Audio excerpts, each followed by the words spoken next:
Hello guys, welcome to i-tutor Academy. In today's session, we will start with Unit 9, that is sampling method MMPC005. So, let's see the objectives of this chapter. On successful completion of this unit, you should be able to appreciate why sampling is so common in managerial situations, identify the potential sampling errors, list the various sampling methods with their strength and weaknesses, distinguish between probability and non-probability sampling, and now when to use the proportional or the disproportional stratified sampling, understand the role of multi-stage and multi-phase sampling in large sampling studies, appreciate why and how non-probability sampling is used in spite of its theoretical weakness, recognize the factors which affect the sample size decision. And the structure of these units are: there is an introduction, why sampling, type of sampling, probability sampling method, non-probability sampling method, the sample size, summary is there, self-assessment exercise also there, and further readings are here. And let's begin with the introduction part of Unit 9. Let us take a look at the following 5 situations to find out the common features among them, if any. An inspector from the Weights and Measures Department of the government goes to a unit manufacturing Vanaspati. He picks up a small number of packed containers from the day's production, pour out the content from each of these selected containers and weighs them individually to determine if the manufacturing unit is packing enough vanaspati in its containers to conform to what is claimed as the net weight in the label. The personnel department of a large bank wants to measure the level of employee motivation and morale so that it can initiate appropriate measure to help improve the same. It administers a questionnaire to about 250 employees from different branches and offices all over India, selected from a total of about 30,000 employees, and analyzes the information contained in these 250 filled in questionnaires to assess the morale and motivation level of all employees. And the product development department of a consumer product company has developed a new improved version of its talcum powder. Before launching the new product, the marketing department give a container of the old version first, and after a week a container of the new version to group of 400 consumers and get the feedback of these consumers on various attributes of the products. The quality control department of a company manufacturing fluorescent tube checks the life of its product by picking up 15 of its tubes at random and letting them burn till each one of them fuses. The life of all its product is assessed based on the performance of these 15 tubes, and an industrial engineer take 100 rounds of the shop floor over a period of 6 clays, and based on these 100 observation assess the machine utilization on the shop floor. What is sampling?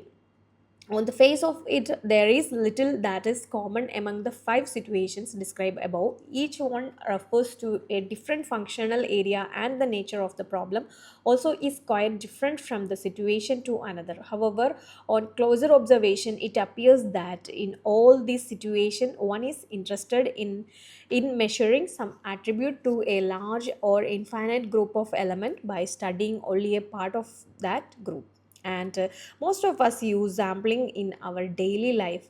Example, when we go to buy provisions from a grocery. And some basic concept, we shall refer to collection of all element about which some inferences is to be made as the population. For example, in situation above, the population is the set of 30,000 employees working in the bank, and in situation the population comprises of all the consumers of talcum powder in the country. We are basically interested in measuring some characteristics of the population. This could be the average life of a fluorescent tube, the percentage of consumers of talcum powder who prefer the new improved talcum powder to the old one, or the percentage of time a machine is being used in situation 5 above. And any characteristics of a population will be referred to as the parameter of the population. In sampling, some population parameter is inferred by studying only a part of the population. We shall refer to the part of the population that has been chosen as sample.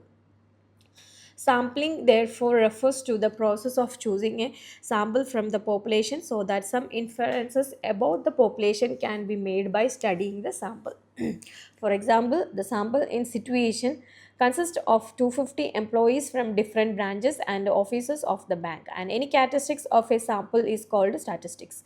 For example, the mean life of the sample of 15 tube in situation above is sample statistics. Conventionally, population parameters are denoted by Greek or capital letters and sample statistics by lowercase Roman letters. And there can be exceptions to this form of notation. And example, population proportion is usually denoted by P and the sample proportion by P. And here is figure 1, population and sample.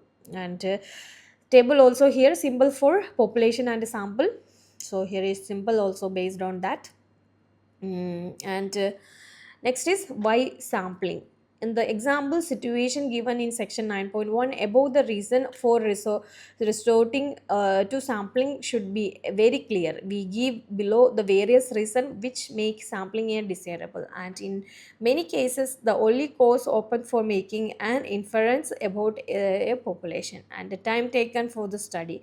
Inferring from a sample can be much faster than from a complete enumeration of the population because fewer elements are being studied. In situation 3 above, in section 9.1, a complete enumeration of all consumers, even if feasible, would perhaps take so much time that it is unacceptable for product launch decision. And cost involved for the study. Sampling also help in substantial cost reduction as compared to consensus, and as well as we shall see later in this unit, a better sample design could reduce the cost of the study further. In many cases, like in situation 2 above in section 9.1, it may be too costly, although feasible, to contact all the employees in the bank and get information from them. And physical impossibility of complete enumeration. In many situations, the element being studied gets destroyed while being tested, and the fluorescent tubes in situation of section 9.1 which are chosen for testing their lives get destroyed while being tested, and in such a cases a complete enumeration is impossible as there would be no population left after such an enumeration. And practical infeasibility of complete enumeration. Quite often it is practically infeasible to do a complete enumeration due to many practical difficulties, and example also there. And enough reliability of inference based on sampling. In many cases, sampling provide adequate information so that not much additional reliability can be gained with the complete enumeration in spite of spending large amount of additional money and time. It is also possible to quantify the magnitude of possible error on using some type of sampling, as will be explained later. And quality of data collected. For large population, complete enumeration also suffer from the possibility of spurious or unreliable data collected by the enumerators. On the other hand, there is greater confidence on the purity of the data collected in sampling, as there can be better interviewing, better training and supervision of enumerators, better analyzing of missing data, and so on. So activity A, activity B is here. And next one is types of sampling. Now, what are the types of sampling? There are two basic type of sampling depending on who or what is allowed to govern the section of the sample. We shall call them by the names of probability sampling and non-probability sampling. Probability sampling. In probability sampling, the decision whether a particular element is included in the sample or not is governed by chance alone. All probability sampling design ensure that each element in the population has some non-zero probability of getting included in the sample.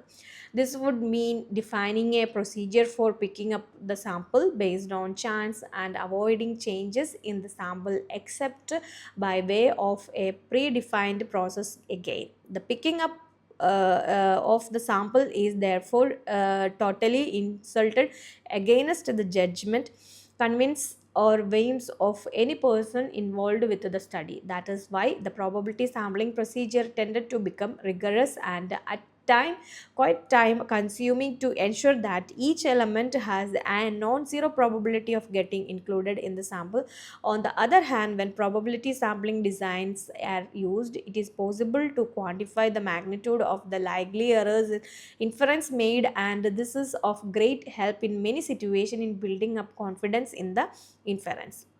And non-probability sampling, any sampling process which does not ensure some non-zero probability for each element in the population to be included in the sample would belong to the category of non-probability sampling. In this case, sample may be picked up based on the judgment or convenience of the enumerator. Usually the complete sample is not decided at the beginning of the study, but it evolves as the study progresses.